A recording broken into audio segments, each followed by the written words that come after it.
धर्म में आज दर्शन महादेव के ऐसे धाम के जो 17 साल पहले समा गया था पावन नर्मदा की गोद में, जिसने ले ली थी जल समाधि। आज हम लेकर आए हैं उसी मंदिर की एक्सक्लूसिव तस्वीरें और महादेव के इस चमत्कारी मंदिर की अनसुनी कहानियां। कहने वाले तो ये भी कहते हैं कि जलमग्न हो चुके इस मंदिर की एक झलक या उसकी तस्वीर को देखने भर से ही भक्तों के जीवन में हो जाता है चमत्कार।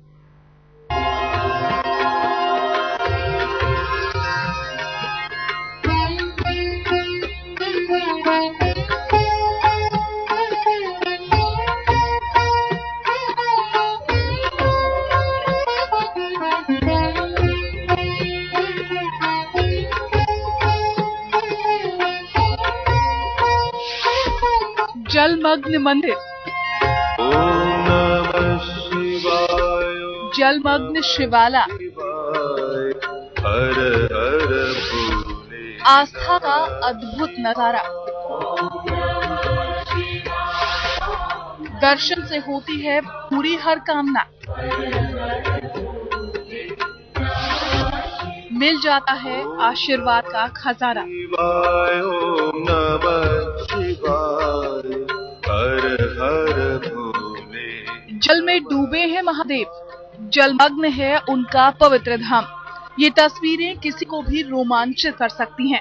ऐसा लगता है महादेव के अभिषेक के लिए जलधार खुद चल कर आई है और पानी के सीने पर महादेव मंद मंद मुस्कुराते हुए भक्तों का स्वागत कर रहे हैं। हर हर भोले नमः शिवाय। ये शूलपाणेश्वर महादेव का धाम है।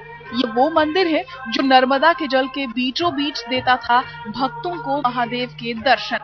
ये तस्वीरें करीब 18 साल पुरानी है। तब जल से होकर जाता था भगवान के दर्शन का द्वार, लेकिन सरदार सरोवर बांध बनने के बाद ये नर्मदा में समाहित हो गया। कहने वाले ये भी कहते हैं कि स्वयं महादेव के चरणों की धूली को समेटे इस मंदिर के दर्शन मात्र से हो जाता है कल्याण। यही वजह है कि पानी में डूब जाने के बाद भी इस मंदिर की तस्वीरों को आज भी भक्त तराशते हैं और औघड़दानी के दर्शन को लालायित रहते हैं।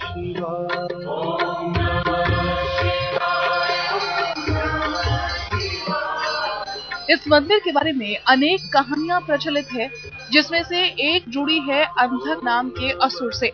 अंधक ब्रह्मदेव की पुत्री तनी का बेटा था, जिसने महादेव से सभी देवताओं को हराने की शक्ति का वरदान मांगा।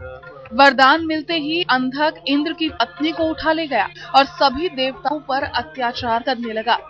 कहते हैं तब महादेव ने अपने दिव्य त्रिशूल से उसका वध कर दिया। ब्रह्मपुत्र होने की वजह से उनके त्रिशूल पर खून के दाग लग गए और तब उन्होंने नर्मदा किनारे इसी स्थान पर तपस्या की और अपना त्रिशूल पर्वत की जमीन पर मारा। त्रिशूल लगते हुए जमीन से जो जलधारा फूट पड़ी, जिससे धुल गए त्रिशूल पर लगे लहू के दाग। त्रिशूल के वार से भ्रुमतुंग पर्वत के 2 भाग भी हो गए, जिनमें नर्मदा का जल भर गया, जिसमें शिवजी ने स्नान किया। कहते हैं कि बाद में इसी स्थान पर ये शिवलिंग खुद ब खुद प्रकट हुआ, जो कहलाया शूलपाणेश्वर नाम से। नमः शिवाय। चैत्रवद अमावस्या को भगवान शिव जी ने त्रिशूल का जो भेदन किया, उससे शिवलिंग की उत्पत्ति हुई और अंधकासुर दैत्य का जो रक्त त्रिशूल में लगा था वो वहां पे वो तीर्थ में पानी से धुल गया। भगवान का ब्रह्मत्या का मोक्ष हुआ। भगवान शिव जी को बहुत प्रसन्नता हुई। सभी देवों ने उस लिंग की स्थापना की जो त्रिशूल के साथ में उत्पन्न था। त्रिशूल पानी, जिसके हाथ में त्रिशूल है, पानी मीन्स हाथ, और भगवान के त्रिशूल से उत्पन्न और पानी के अंदर स्थापित शिवलिंग है। अब नर्मदा पर बांध की वजह से ये मंदिर पूरी तरह से सरोवर में डूब गया है। इसकी जगह नदी किनारे ही एक नया मंदिर बनाया गया है, जहां लोग दर्शन और पूजा के लिए आते हैं, लेकिन वो जल में लीन हो चुके इस स्थान को मन ही मन प्रणाम करना नहीं भूलते। नर्मदा के दक्षिण तट पर भगवान शिव ने अपने हाथ से स्थापित किया हुआ शूलपाणेश्वर तीर्थ है। शूल मीन्स कष्ट। शूल शब्द जो है संस्कृत का कष्ट। जो इस तीर्थ के दर्शन करने से हर कष्ट का निवारण होता है, मनोकामना सिद्ध होती है और भगवान शिव के द्वारा निर्माण किया हुआ तीर्थ है। मैं कनाडा से आई हूँ और जब भी यहाँ पे आती हूँ तो मैं शूलपाणेश्वर मंदिर में आके रुद्राक्ष अभिषेक कराती हूँ उसका बहुत बहुत आनंद मिलता है और उसकी पूजा से हमें बहुत सुख शांति मिलती है। मान्यता है कि अगर यहाँ महादेव को चना के दलिये या प्रसाद चढ़ा दिया जाए तो भक्तों की मनोकामनाएं पूरी हो जाती हैं। शिव शंकर सबकी सुनते हैं और दिखाते हैं भक्तों को ऐसा चमत्कार कि यहाँ आने के बाद भक्त बस यहीं के होकर रह जाते हैं।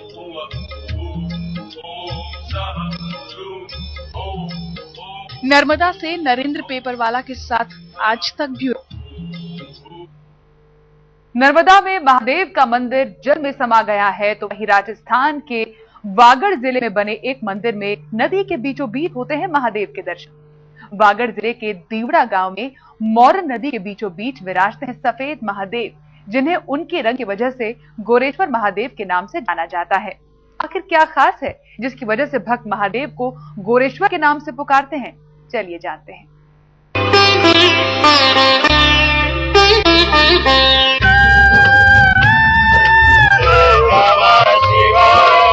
चांदी से चमकते जल में दमकता महादेव का ये अद्भुत, दुर्लभ और मनोहारी रूप। इस रूप के दर्शन मात्र से तन मन हो जाता है निर्मल। दुखों की अग्नि में जलते मन को मिलती है शांति और सहारा, और हर मुश्किल, हर संकट लगने लगता है छोटा।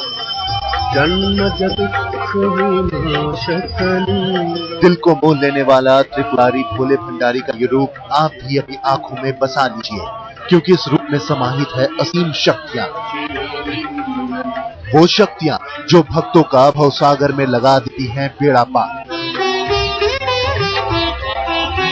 शिव के इस मनमोहक रूप के दर्शन पाने के लिए आपको जाना होगा राजस्थान के वागड़ जिले के दीवड़ा गांव। यहाँ की मोरन नदी के बीचों बीच विराजते हैं सफेद महादेव, जिन्हें उनके रंग की वजह से गोरेश्वर महादेव के नाम से जाना जाता है। गोरेश्वर महादेव का ये स्वयंभू शिवलिंग है। सफेद शिवलिंग के दर्शन के लिए भक्त घुटनों तक पानी में डूबते हुए आते हैं और अपनी आस्था के फूल भगवान पर चढ़ाते हैं। काम दहन करुणा कर लिंगम, रावण तर्प विनाशन लिंगम। गोरेश्वर महादेव की महिमा और चमत्कार का अंदाजा आप इसी बात से लगा सकते हैं कि सूखे में भी मोरन नदी का पानी कभी कम नहीं होता। रात दिन लहरें शिव का अभिषेक और श्रृंगार करती हैं,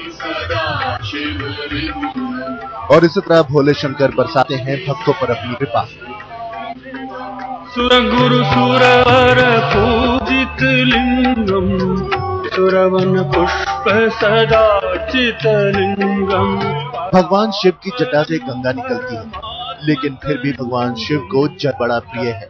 यही वजह है कि भगवान गोरेश्वर वागड़ की गंगा मोरन नदी में हमेशा जलमग्न रहते हैं। गोरेश्वर महादेव की लीलाएं अपरंपार हैं, और यही वजह है कि सैकड़ों सालों से यह आस्था का बहुत बड़ा केंद्र बना हुआ है। कहते हैं यहाँ से आज तक कोई निराश नहीं लौटा है। खाली झोली लेकर आते हैं भक्त और मन में महादेव की अद्भुत छवि और जीवन में खुशियां और आशीर्वाद देकर अपने संग ले जाते हैं। कहते हैं नदी के बीचों बीच विराजने वाले गोरेश्वर महादेव को अगर केसर गुड़ का भोग लगा दिया जाए तो काल सर्प दोष से मुक्ति मिल जाती है और साथ ही साथ समस्त इच्छाओं को मिल जाता है भगवान शिव का वरदान। लेकिन महादेव का ये रूप कैसे आया इन लहरों के बीच? चलिए जानते हैं। चढ़ाइए थोड़ा सा केसर,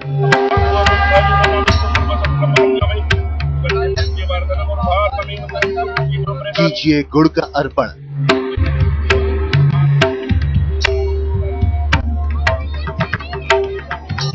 सफेद महादेव देंगे मनचाहा वर।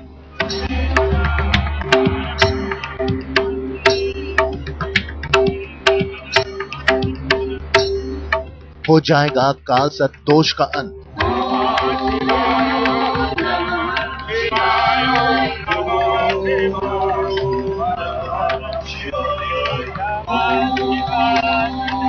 लहरों के बीच गूंजती आरती, जलधारा सुखता शिव नाम का जयकारा, और हाथ जोड़े भगवान के ध्यान में लीन भक्त। भक्ति की अद्भुत तस्वीरें हैं गोरेश्वर महादेव, जिनका हर रोज इसी तरह से किया जाता है अभिषेक। नदी के बीचों बीच स्थित गुरेश्वर महादेव का ये मंदिर बड़ा ही अनोखा है। इस मंदिर में कोई छत नहीं, कोई दीवार नहीं, खुले आसमान के नीचे नदी की पवन लहरों के बीच घोड़े भंडारी करते हैं भक्तों का कल्याण।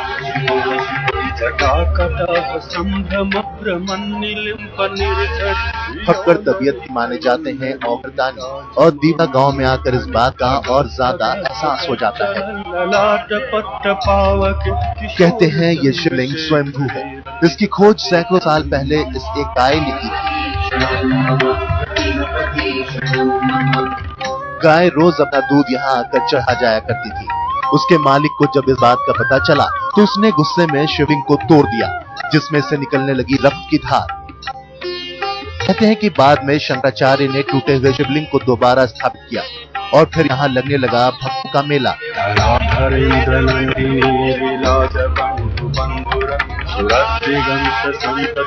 गोरेश्वर महादेव के साथ साथ उनके गण नंदी के भी यहाँ दर्शन होते हैं। यहाँ भगवान की कृपा पाने के लिए चढ़ानी होती है और जिनकी कुंडली में काल सर्प दोष होता है वो केस के साथ चांदी के नाग चढ़ाते हैं। कहते हैं ऐसा करने से दोष का निवारण ही नहीं होता, मनोकामनाएं भी पूरी हो जाती है। जो मैंने मेरा बड़े लड़का का लड़का इसके सब प्रॉब्लम हुआ, मैंने बाधा ली कि अच्छी रोशनी आ जाएगी। इसके बाद मैं गौरीशंकर दादा की मैं इसके भरोबा 1.25 साल का हो जाए, इसके बाद मैं गुड़ चढ़ाऊंगा और चांदी की आंखें चढ़ाऊंगा और इसका दर्शन कराऊंगा। 5 सोमवार मैंने दर्शन करवाया और इसके बाद मैंने गुड़ चढ़ाया। हजारों वर्षों से चली आ रही परंपराएं हैं यहाँ पर, और दक्षिण राजस्थान का यह जो तीर्थ जो गौरेश्वर के नाम से जाना जाता है, यहाँ एक स्वयंभू शिवलिंग है। हजारों वर्षों से हर साल यहाँ पानी आता है, बाढ़ आती है, तूफान आते हैं, कुछ कई चीजें आती है, लेकिन अभी तक उस शिवलिंग को कुछ नहीं हुआ है और वो यथास्थिति में आज भी है और आज भी लोगों की आस्था का केंद्र बना हुआ है। और उस शिवलिंग के दर्शन मात्र से ही लोगों के हजारों प्रकार के कष्ट दूर हुए हैं। और आपके सामने जाहिर है कई लोग जैसे फोड़ा फुंसे निकल जाती हैं, शरीर पे आंखों की रोशनी चली जाती है या अन्य कितने प्रकार की बीमारियां व्याधियां होती है, तो वो 5 सोमवार तक यहाँ व्रत लेते हैं। भगवान गोरेश्वर में लोगों की बड़ी आस्था है। जो मांगा जाए वो यहाँ मिल जाता है, बस भक्त के मन में श्रद्धा और विश्वास होना चाहिए। भक्त यहाँ पैदल चलकर आते हैं और एक वक्त फ्री का भोजन खाकर व्रत रखते हैं। गोरेश्वर महादेव के दर्शन करने के लिए हर सोमवार देश भर से यहाँ श्रद्धालु पहुँचते हैं। औघरदानी शिव यहाँ आए श्रद्धालुओं को दुख करने और सुख देने में बिल्कुल देर नहीं करते। प्रणाम मेरे भाई बहन, आज का मंत्र है गोविंद मंत्र। इसका प्रयोग करते हैं अपना खोया हुआ प्यार पुनः प्राप्त करने के लिए। खोया प्यार उसे कहते हैं कि जो हमारा बहुत ही प्रियतम व्यक्ति है, जिसे हम बहुत प्यार करते हैं, वो कहीं चला गया हो और 3 महीने तक उसकी सूचना न आई हो, समाचार न मिला हो, उसे खोया प्यार कहते हैं। उसको पुनः प्राप्त करने के लिए इस मंत्र का प्रयोग करते हैं। पहले मैं मंत्र निवेदन करता हूँ, फिर इसकी विधि बताता हूँ। मंत्र है जगत हिताय कृष्णाय गोविंदाय नमो नमः। इस मंत्र को संध्या के समय, शाम का समय होता है संध्या समय, 5 से 7 बजे के बीच के समय को संध्या समय कहते हैं।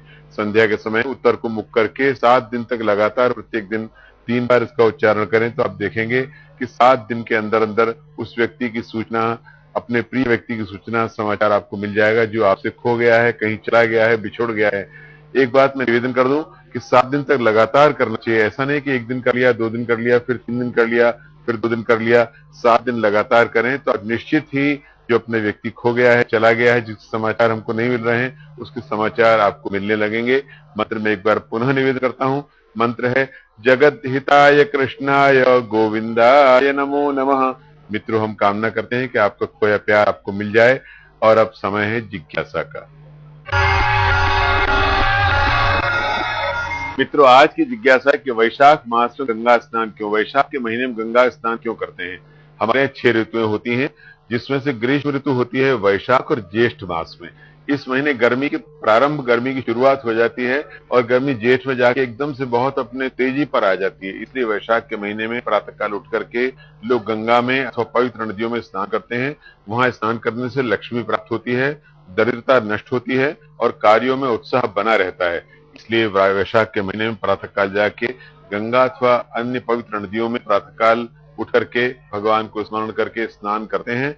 और स्नान करने से भगवान की कृपा प्राप्त हो, इसके लिए भगवान को अर्घ भी देते हैं, सूर्य भगवान को अर्घ देते हैं, अर्घ दे करके प्रणाम कर लेते हैं। ऐसा करने से हमेशा लक्ष्मी प्राप्ति होती है, दरिद्रता दूर होती है और मन में उत्साह बना रहता है। मित्रों, हम कामना करते हैं आप वैशाख स्नान करें और आपको ये सब वस्तुएं प्राप्त हो। इसी के साथ आज का ये कार्यक्रम अब यहीं संपन्न होता है। नई जिज्ञासाओं और जानकारियों के साथ आपसे पुनः मुलाकात होगी। तब तक के लिए आज्ञा दीजिए। आज इतना ही। प्रणाम।